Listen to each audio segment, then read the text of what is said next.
Hello friend, welcomes in our next lectures. देखिए, हम लोग करंट इलेक्ट्रिसिटी के लास्ट पार्ट की तरफ बढ़ रहे हैं, ठीक है ना। अभी तक हम लोगों ने पूरी चीज़ों को भी देख लिया है। अब हम लोग बढ़ेंगे मेजरिंग इंस्ट्रूमेंट्स, मतलब कौन कौन से इंस्ट्रूमेंट्स अपने को यूज करने है ना। दो कौन कौन से इंस्ट्रूमेंट होते हैं, बेसिकली कई सारे होते हैं। जैसे एक होता है एमीटर, जो करंट नापने के काम आता है। दूसरा होता है वोल्ट मीटर, ठीक है, जो पोटेंशियल डिफरेंस मेजर करते हैं किसी भी इलेक्ट्रिक इंस्ट्रूमेंट के अलावा। जैसे रेजिस्टेंस भी हो सकता है, बल्ब भी हो सकता है, कोई भी इलेक्ट्रॉनिक इंस्ट्रूमेंट हो। तीसरा होता है मीटर ब्रिज, और होता है मीटर ब्रिज, ठीक। चौथा होता है पोटेंशियोमीटर। ये अपने को चारों पढ़ने हैं, ठीक है ना, क्लियर। जो ये दोनों इंस्ट्रूमेंट होते हैं, इसको गैल्वेनोमीटर से बनाया जाता है, गैल्वेनोमीटर।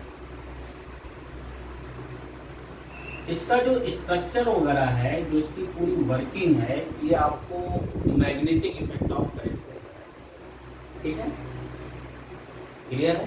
तो हम लोग सबसे पहले थोड़ा गैल्वेनोमीटर का जान लेते हैं कि दो मैग्नेट लगे होते हैं, उसकी कॉइल होती है, उसमें एक इंडिकेटर पॉइंटर होता है जो करंट को पास करने पे मूवमेंट करता है, ठीक है, डिफ्लेक्शन आता है, क्लियर है।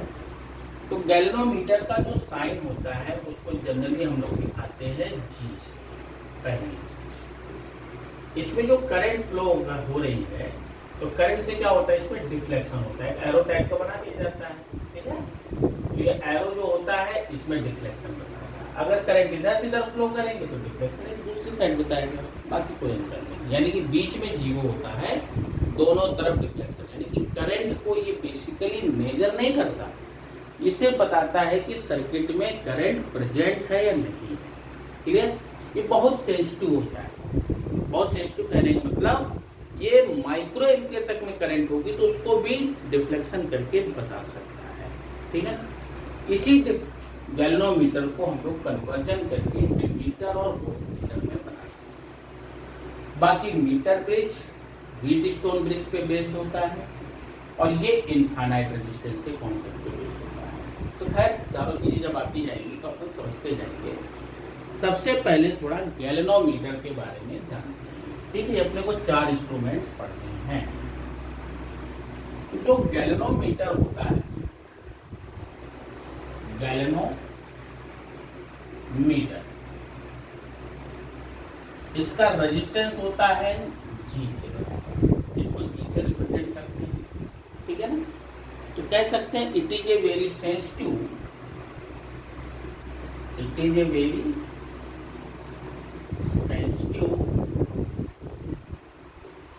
sensitive used to detect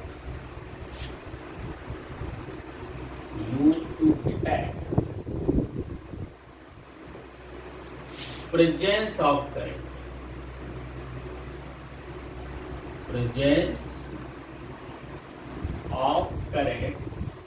किसी भी सर्किट में, है ना, presence of current, it can detect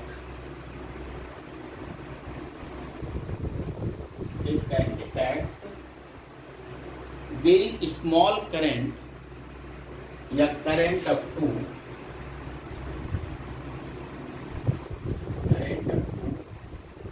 micro ampere, ठीक है ना। यानी कि 1 एम्पियर में कितने माइक्रो एम्पियर होते हैं, 10⁻⁶ माइक्रो एम्पियर, है ना, या 1 micro ampere equal to 10⁻⁻6 ampere, ठीक है ना। ये एंगस्ट्रॉम फॉर्म दिया। इसमें जो करंट फ्लो होती है, जैसे अपन ने बताया, इसको किससे दिखाते हैं, जी से दिखाते हैं।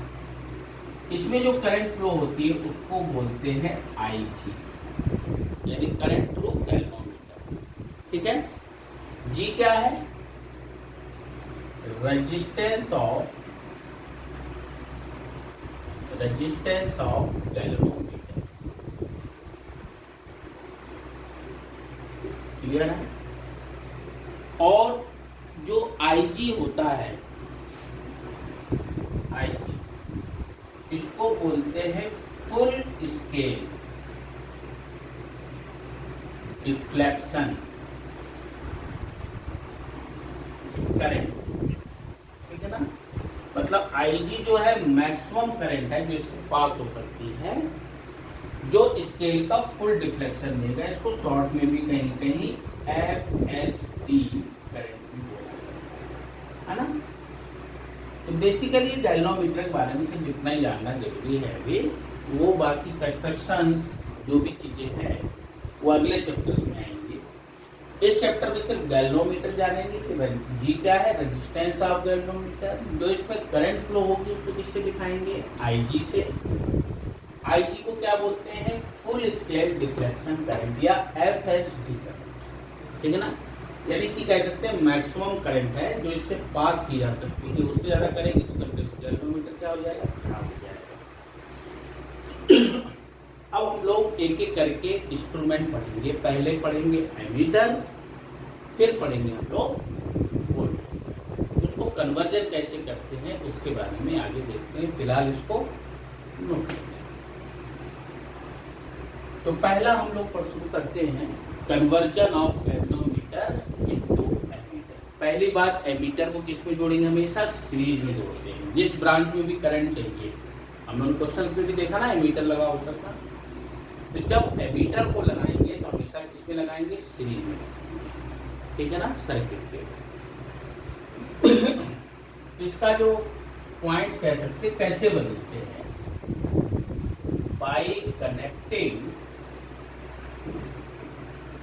Bye connecting A small resistance,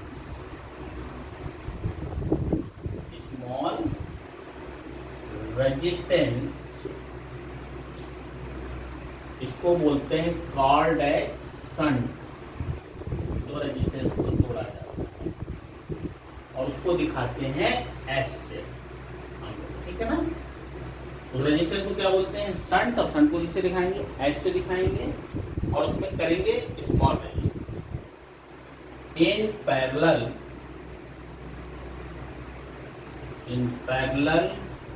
with galvanometer.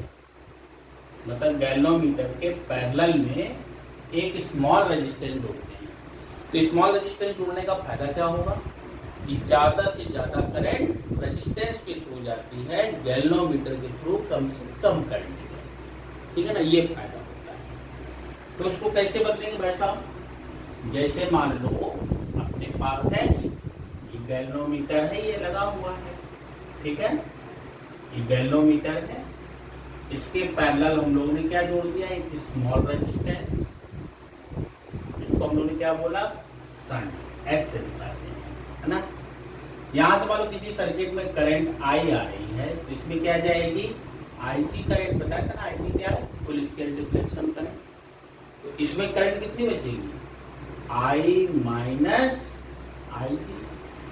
ये जो पूरा इंस्ट्रूमेंट होगा, ये जो पपली, इसी को बोला जाएगा एमीटर। क्या बोलेंगे इसको? एमीटर। यानी आई क्या है इसमें? आई क्या है?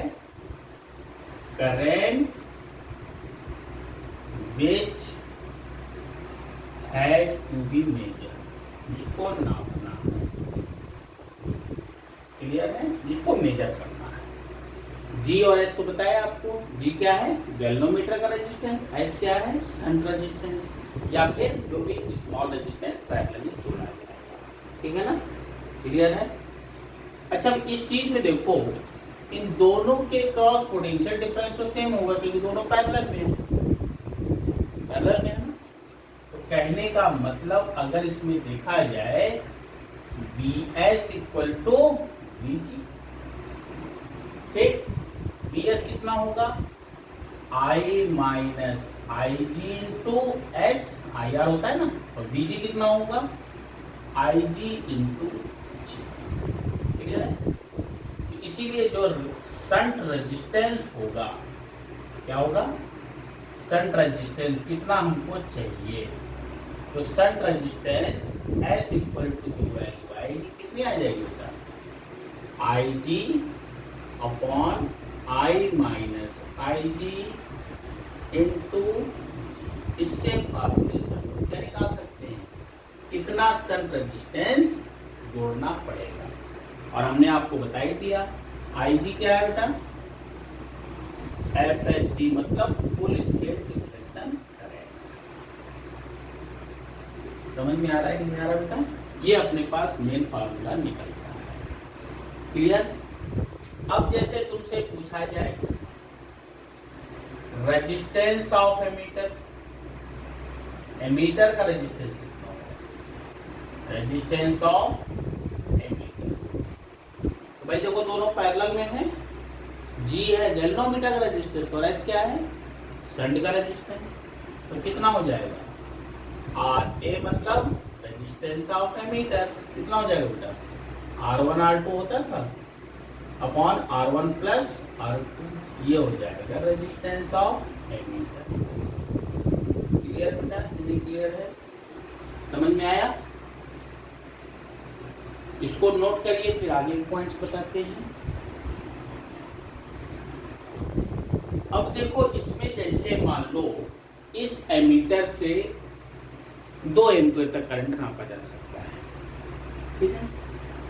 अगर हम इसी एमीटर को 10 एम्पीयर तक करंट नापने के लिए यूज करना चाहें तो हमको शंट रेजिस्टेंस की वैल्यू बदलनी पड़ेगी, ठीक है।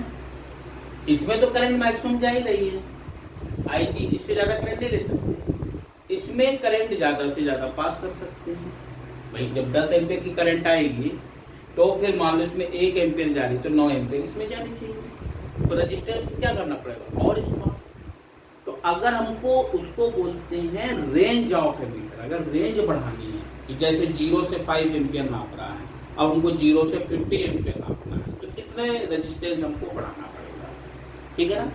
तो वही चीज है third point, if ammeter range,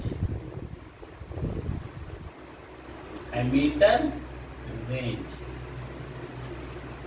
is equal to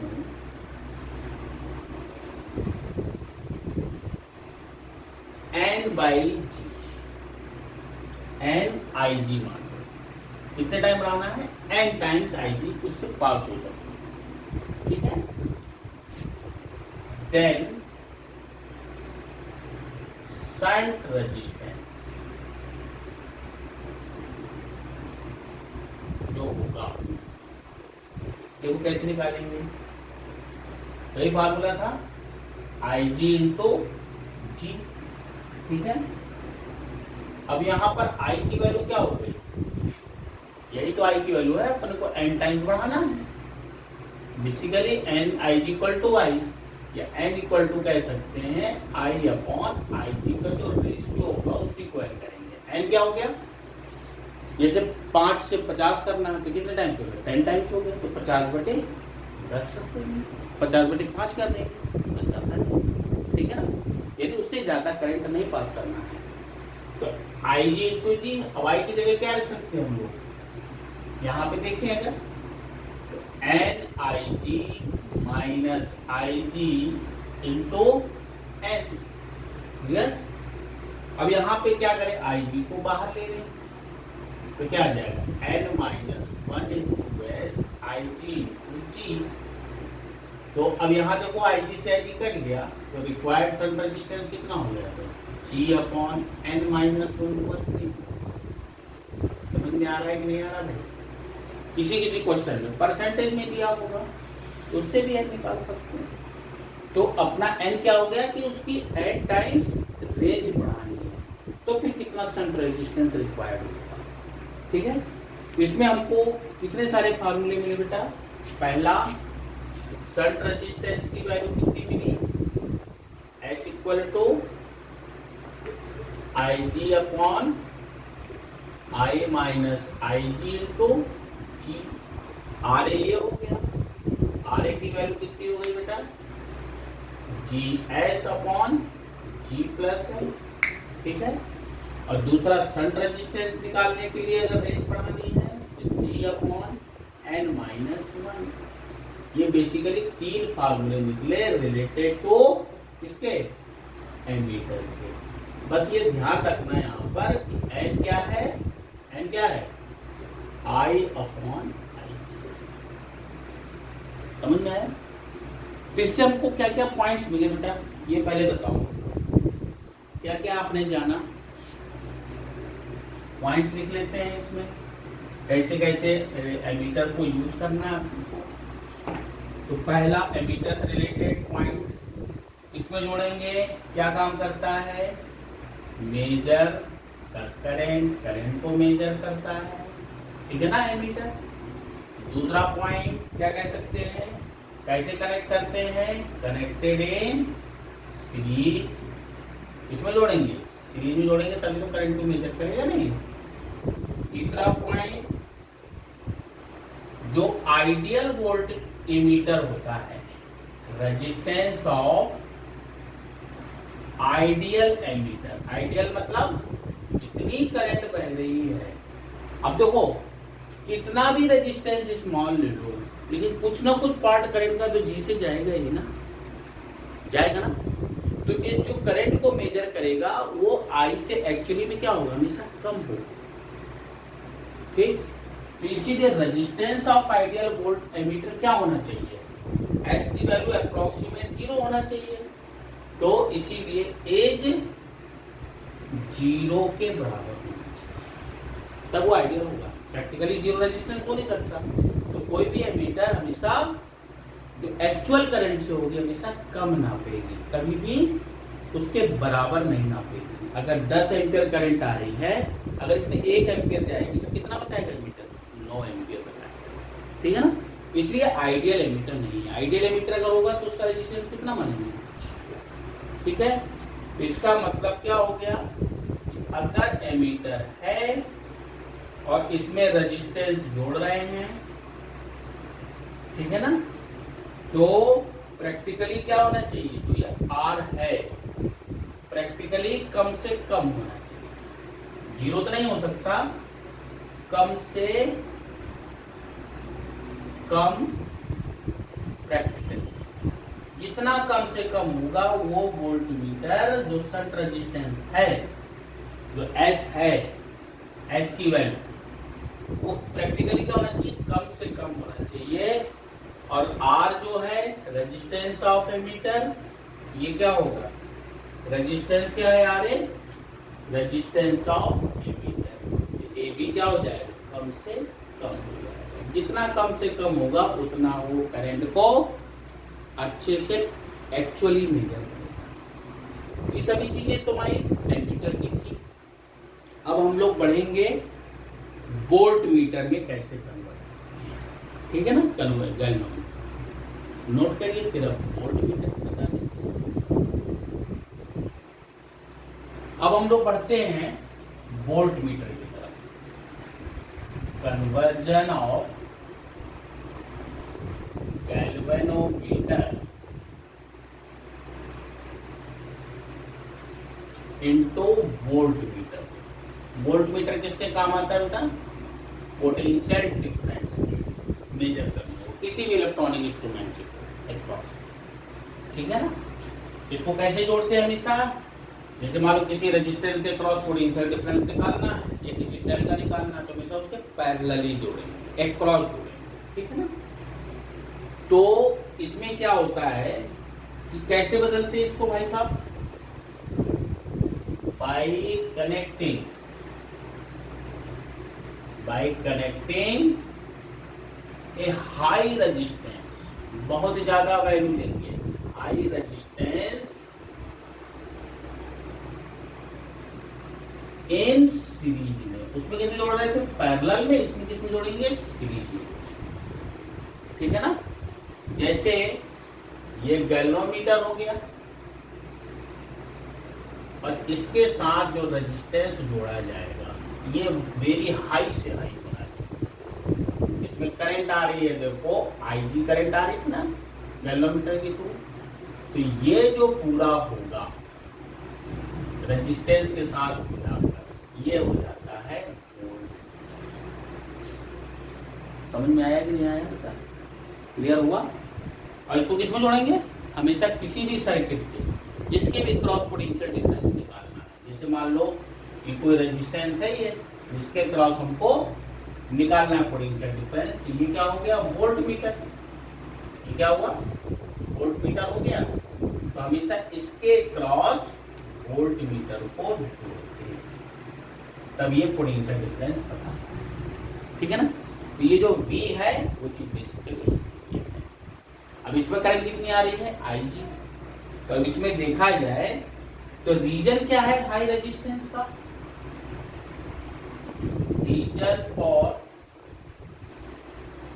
reason for high resistance क्या रीजन है भाई साहब? To increase range of voltmeter. और इसमें क्या होगा? जब ये रेजिस्टेंस हाई होगा तो इसमें करंट कम से कम जाएगी, तो मेन पार्ट ऑफ करंट क्या होगी? इसी से जाएगी। अब इसमें जैसे 10 एम्पियर करंट आ रही है, तो इसमें कम से कम ज़्यादा से ज़्यादा करंट जाएगी, तभी तो इसके क्रॉस पोटेंशियल डिफरेंस नापेगा। इसमें करंट कम से कम जानी चाहिए। इसमें कम से कम कब जाएगी?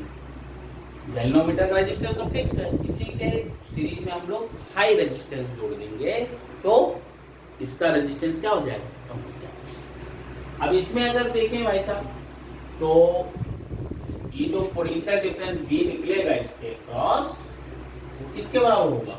देखो V equal to IG into G plus IG into R। तो अगर V इक्वल टू देखा जाए तो कितना आ जाएगा? IG G plus R। ये हो गया पोटेंशियल डिफरेंस, यही नापेगा। ठीक है? क्लियर है बेटा?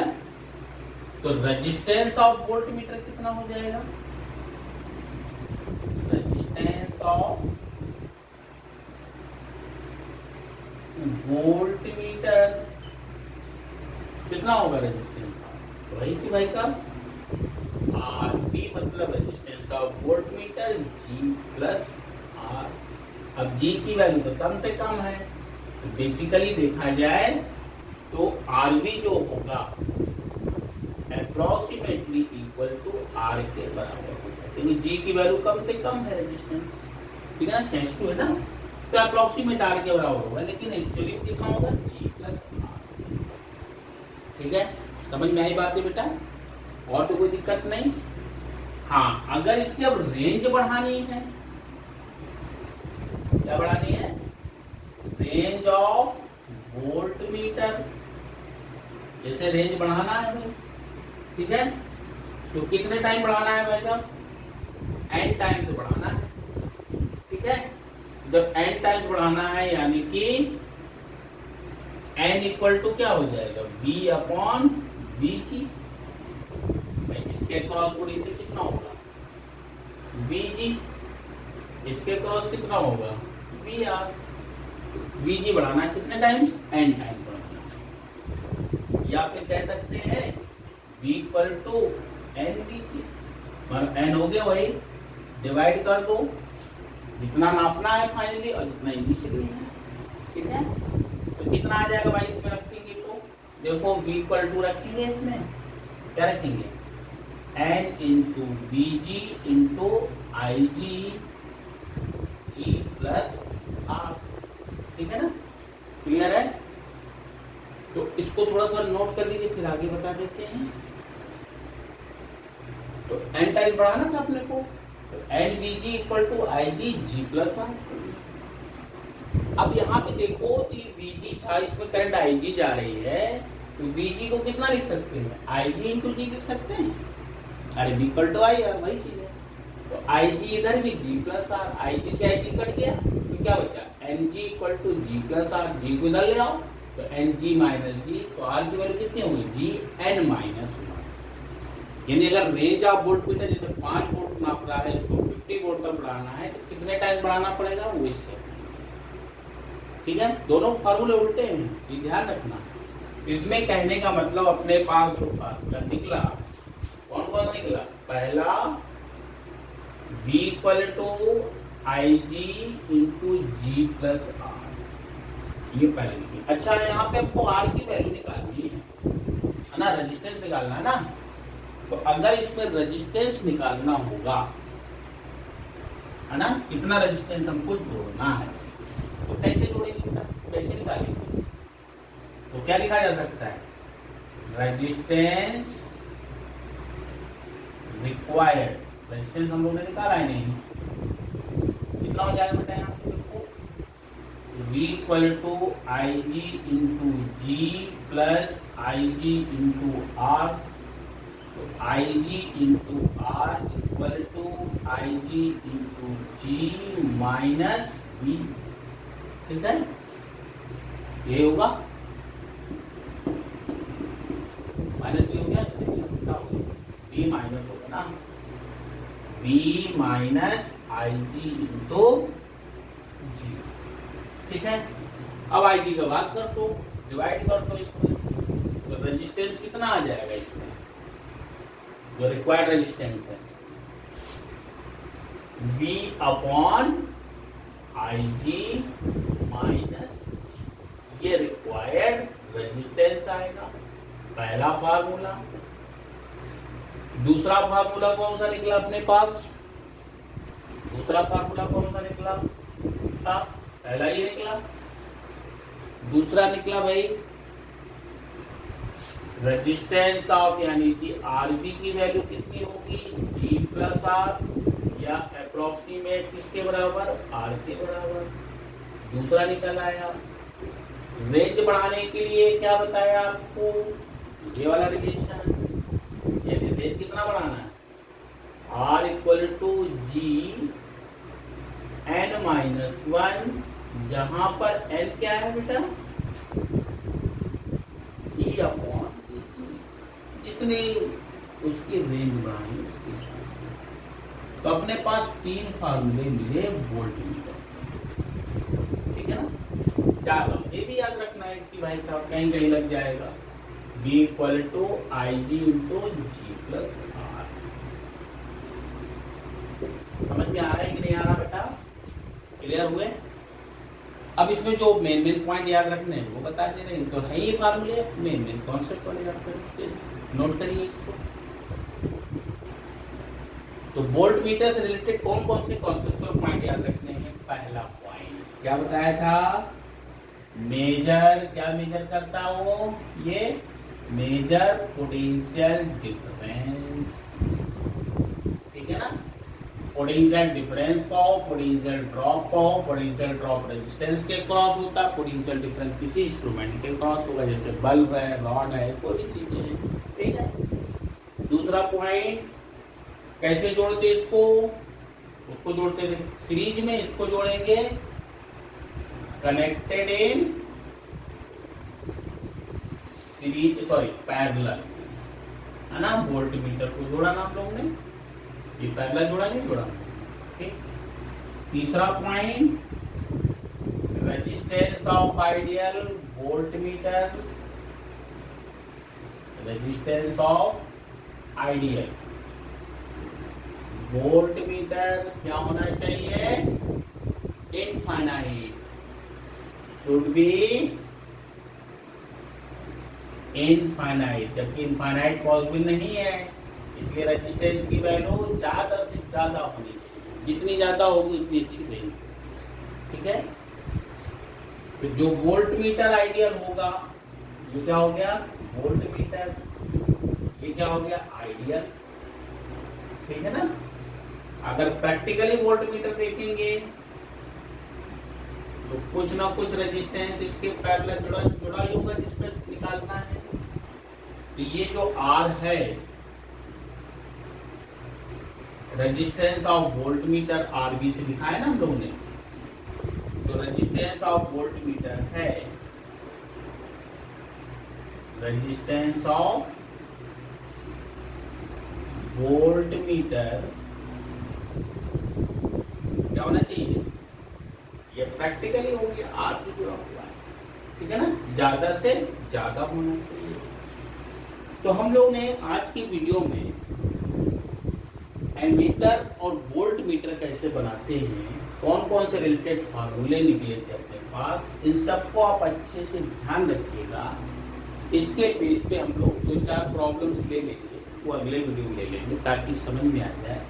फिर उसके बाद हम लोग व्हीट स्टोन ब्रिज की तरफ बढ़ेंगे। तब तक के लिए थैंक यू।